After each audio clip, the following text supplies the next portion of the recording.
If you're promoting your book, chances are very likely you might be saying, Dale, is there any way I can promote my book without having to spend an arm and a leg? And believe it or not, there is one surefire way to do this without having to spend a dime. And that is landing more interviews. You're probably saying, well, how do I get more interviews, Dale? You're going to want to make sure that you stay tuned to today's podcast. Well, what's happening? This is Dale, and I'm just tickled to death you took a little bit of time out your day to spend a little bit of time with me to talk about my favorite thing in self-publishing books. And this is episode 93. Good Lord, where is the time gone? We're about 7 episodes away from the 100th episode. What are we going to do to celebrate our 100th episode? Let me know. Hit me up over at Dale at selfpublishingwithdale.com. I'm open up to ideas. Hey, I am really excited to tell you about this month's sponsor. For everyone who's asked me about websites over the last 5 years, there's finally a solution for the indie author community. For authors, by authors, it's Author Brand Kits. It's a one-stop shop for building your author brand for less than you'll pay to have a website designed. Visit dalelinks.com/ABK to get more details and get 25% off for a limited time. You want to take advantage of this? I am absolutely ecstatic to be partnered with the folks over at Author Brand Kits and actually been working with them behind the scenes to get things kind of rocking and rolling. Again, dalelinks.com/ABK. You'll thank me later. Let's go ahead and transition over and talk about promoting your book. Here's the problem with most marketing and promotion. There comes some type of an expense. Inevitably, you're going to do paid ads. It might work, it might not. But what if you could do some marketing and promotion without having to spend much money, if any money at all? My solution? Interviews. Now, I get a lot of people will say, well, I've done an interview, and every time I do it, I don't see any instantaneous sales. Stick with it. This is one of those things that's going to require a lot of stacking. The more interviews you can land, the more visible and more discoverable you will become. Because it's going to take a little bit of time for you to build the know, like, and trust factor. So thinking that you're going to get one interview or 2 interviews and you're all of a sudden going to become the bee's knees in your niche, that might be a little bit unrealistic. That's why it's time we talk about how to get more of these interviews. But where do you go?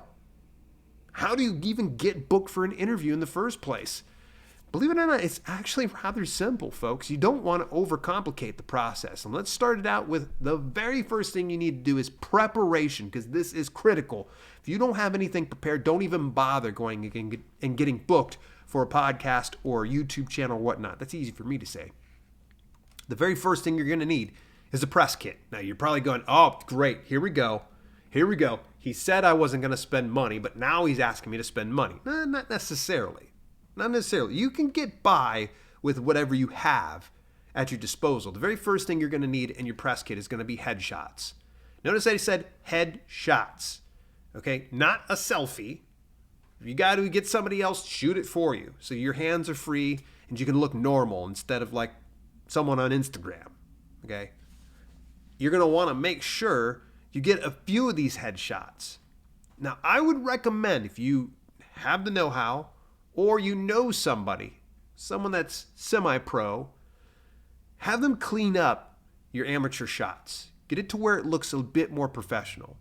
You don't need to look like you went to, Glamour Shots by any stretch, or Olin Mills. Am I dating myself on this one?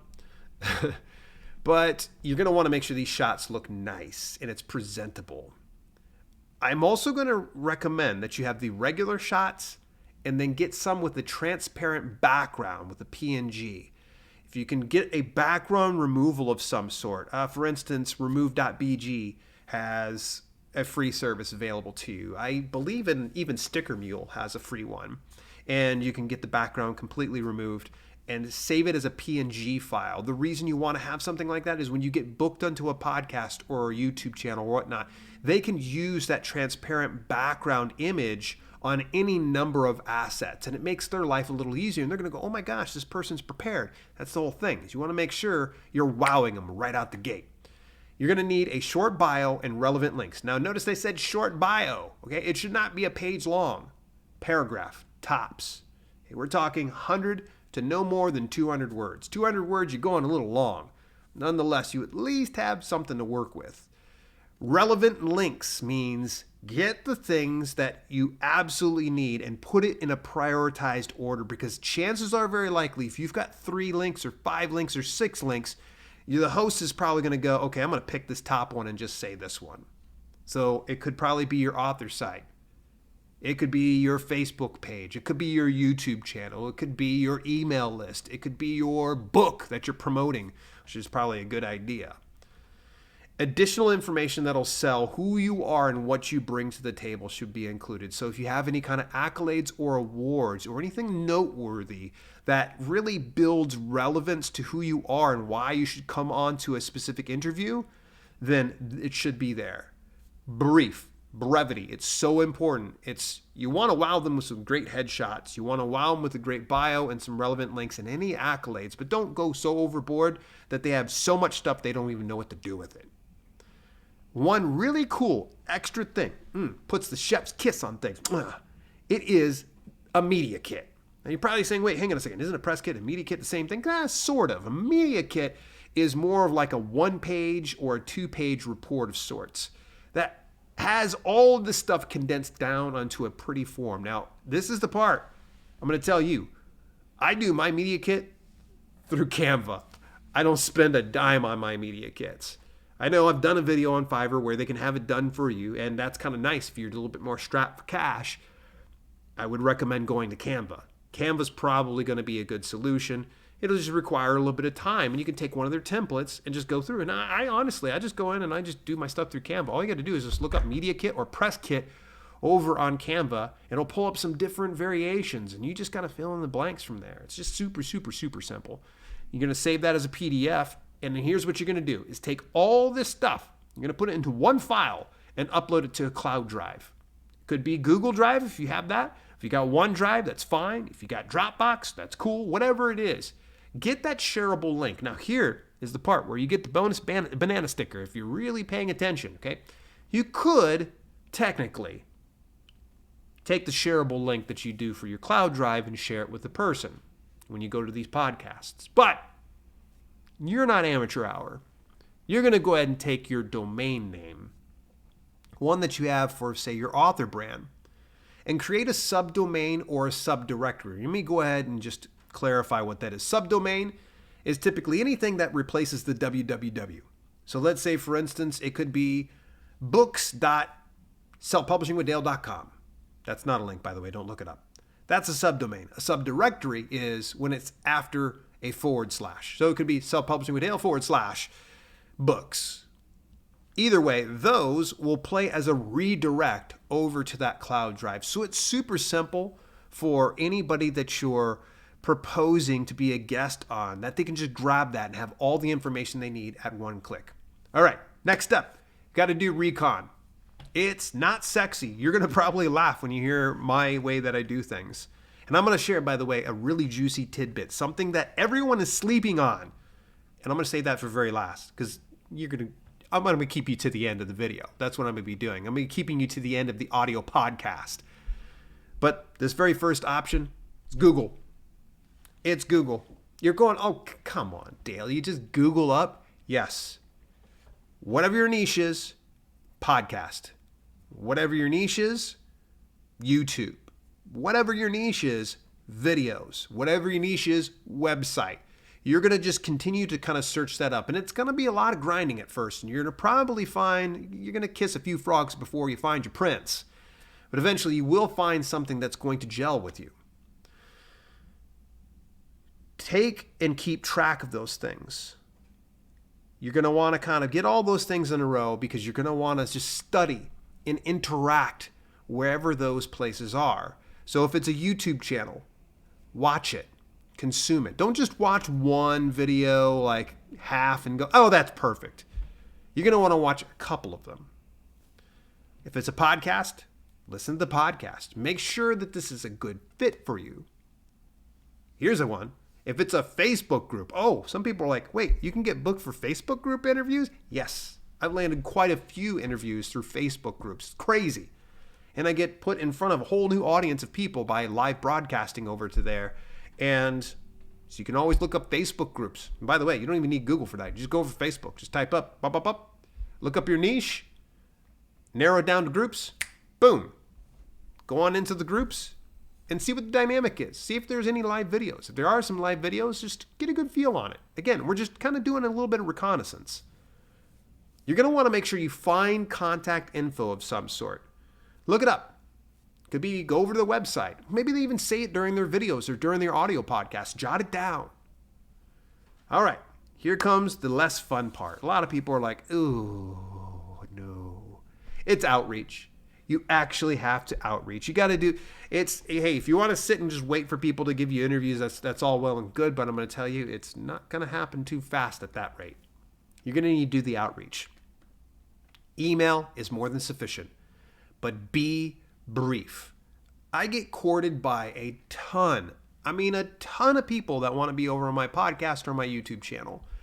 And the biggest mistake I see is they give me this novel length reason why they should be on there and all their accolades. Listen, be brief. So when you communicate with them, you got to think of this. When they open up the email, what's in it for me? What makes you so special? What do you bring to the table?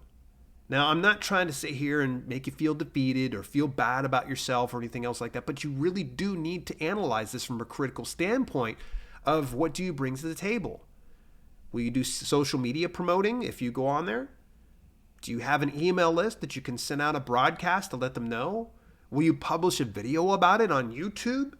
Maybe you will do a blog post featuring them. Just think of all the things you can kind of bring to the table. And even if you're brand new to this as a new author, you always have something because there's something that we like to call sweat equity. You could show up for this podcast and have an interview, but what are you going to do in return? Could be something as simple as, let's say, I will promote your podcast for the next 5 months, twice a week on Twitter. And you can set up some type of automation for that, by the way. After the interview, okay, we did the outreach. We were brief. They are excited. And they go, oh, you know what? I want to go ahead and book you on. And we go ahead, we do the schedule tag, and they go ahead and they get themselves scheduled and such. And by the way, I glossed over just this important step. I did cover it inside Promotional Strategies for Books. I'll tell you a little bit more about that. And it is inside the show notes too, by the way. So you got yourself booked. You go into the interview. I always recommend you make sure you know exactly what you're getting into. What kind of questions can you expect? Do you need any specific camera? Do you need any kind of mic? Do you need any kind of specific internet access? Find out all those details. The more, the better. You get all that stuff. And if it happens to be live too, by the way, find out the link so that way you can promote that and bring more people to the party. All right, so now let's get over to the after the interview because I want to make sure this podcast isn't going for the next 2 hours because I could easily make it that. After the interview, the very first thing you need to do is don't disconnect right away. If they're recording a podcast or you're live on a YouTube channel or you're in person, don't just be like, well, peace out, see ya. Find out what they thought. This is where you're going to have a little bit of thick skin. I find most instances a lot of hosts are always happy about how things go with me. But that's just me. You'll find out how could you have done better? What could you have done differently? The one thing you're going to really want to pay attention to is how happy are they with your performance? Because at that point, you're going to be able to lead into something different. Now, I'm going to come up to that just a second here. Say your thanks. Ask if they need anything else from you. Anything whatsoever. Because now's the time that they can kind of, tell you what they expect from you. Because they could probably, if you could, just make sure that you promote this on Twitter and tag us. Whatever it could be. And then last but not least, if they're happy, ask for a referral. It is the simplest way to get another booking. Someone's done and they're raving about your performance. They're saying, oh my gosh, I keep calling it performance. Really it's not a performance, but your appearance. They're raving about it. They're saying it was great. You were a fantastic guest. I love it. Okay, this is awesome. Do you know of any other podcasts? Do you know of any other YouTube channels? Do you know of any other media appearances or media that I can contact that would possibly be interested in having me as a guest? And they might go, yes. They might say no. They might say, oh, let me think about it. Just ask them, hey, can I circle back around to you and find out later on? They'll probably say so, and you just ask when is a good time. Here's the most important step.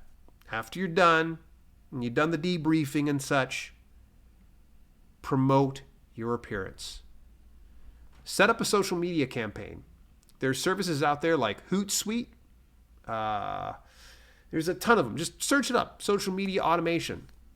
Get that all set. You can get it all pretty much programmed all the way out. I think Hootsuite even does up to 30 posts at a time or something like that. So you can always just get them just booked all the way out for the month. Embed a link on your website. Put it on your About page. The more you can kind of load up, the easier it's going to be. And you can also include this inside your media kit or your press kit of some sort. So that way when people go later on, they've got the proof of concept. They know that you can speak and hold your own in an interview. Lastly, and this is not the absolute last thing that you can probably do, but I'm just going to try to keep things brief. Notify your email subscribers. So if you've got email subscribers and you've done an appearance, whether you're nonfiction or fiction, reach out to them. Let them know, hey, look, I just did an appearance over on the Joe Rogan Experience. Why don't you go ahead and check it out? By the way, if you get Joe Rogan, kudos to you. You get double banana stickers. All right. I got a final tips here before we start to wrap up today's podcast recording here. I want to say a big special thanks out to our sponsors at Author Brand Kits. You can check out Author Brand Kits. When look at them, they take care of everything for you. Listen, they do websites, email, social media, and so much more. Just go visit dalelinks.com/ABK as an Author Brand Kits and get 25% off for a limited time. Get on top of that deal.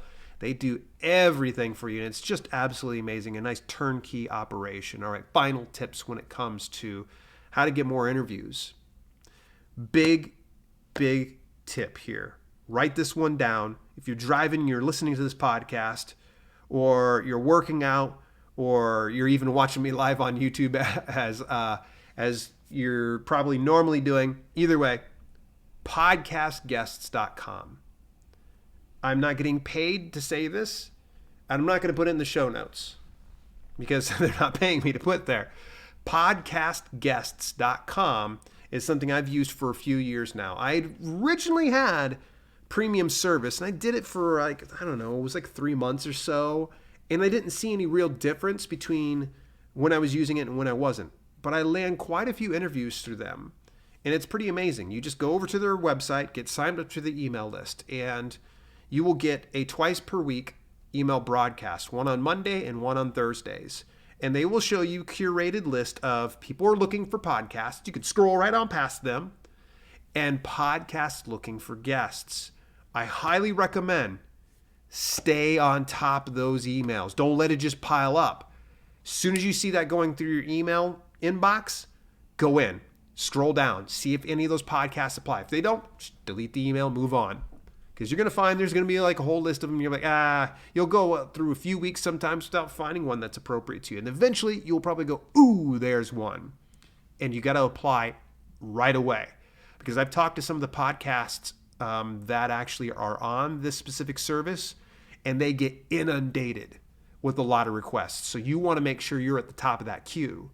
A good friend of mine, Thomas Bradley, Thomas actually told me he'd reached out to a podcast. And see, I'd pointed it out to him, and I think he delayed it by about a week, maybe a day or two. And he said that he's probably going to be booked out months out, 3-4 months out, because they're so busy with so many guests. So that just goes to show that you should definitely be on top of this. As soon as you get that email in, check it. If it's no good, toss it out. I never sit on podcast guests' emails. I just go ahead, look at it. Good. Yes. Great. I'll apply. If not, it's gone. The next thing is networking.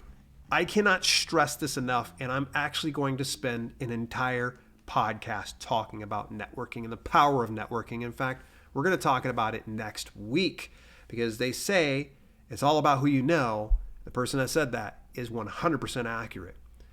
Hey, folks, I talk a lot about this more in detail in my book, Promotional Strategies for Books. You can actually get a copy of it over at dalelinks.com/ASP as an Amazon self-publisher. Speaking of, as I'm recording this podcast, this is the launch day for the entire series compilation. The Amazon self-publisher is on the market right now, available for sale, and that actually includes Promotional Strategies for Books. You can go over to dalelinks.com/selfpubbook to grab a copy of that today. It includes Amazon keywords for books, promotional strategies for books, and Amazon reviews for books with a foreword from my good friend from Book Launchers, Julie Broad. So subscribe or follow me on your preferred podcasting platform, and do me a favor, leave a review. And if you happen to be watching this on YouTube, drop me a comment. Let me know what your thoughts about some of these things, and how are you landing more interviews, and how do you plan to land more interviews here in 2021. In the meantime, this has been Self-Publishing with Dale, and I will chat with you next week.